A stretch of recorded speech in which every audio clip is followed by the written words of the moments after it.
It all happened a few years ago when a family moved into their newly purchased house in a small village in Manila.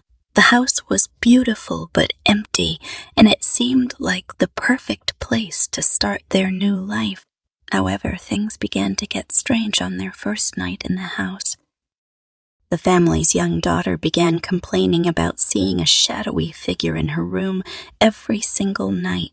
At first, her parents shrugged it off as a child's imagination, but when the dog began to bark uncontrollably at the walls and even tried to dig a hole through the floor, they realized that something was off.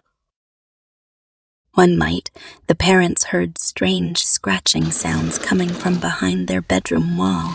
Initially, they thought it might be a rodent, but the more they listened, the more it began to sound like a person's fingers scratching on the wall.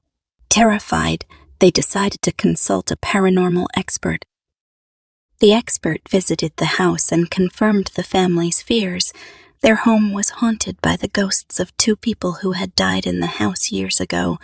The family was advised to leave the house, but they couldn't afford to move out.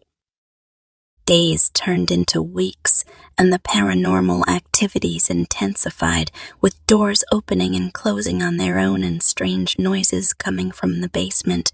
Eventually, the family couldn't take it anymore and decided to sell the house as soon as possible. Upon investigating the house's history, they found out that a young girl was murdered there, and her body was hidden in the walls, the same wall where the family heard the scratching sounds. The house stayed empty for years until the family purchased it. As for the family, they moved out with the hope that a new owner wouldn't have to face the same horrors they experienced.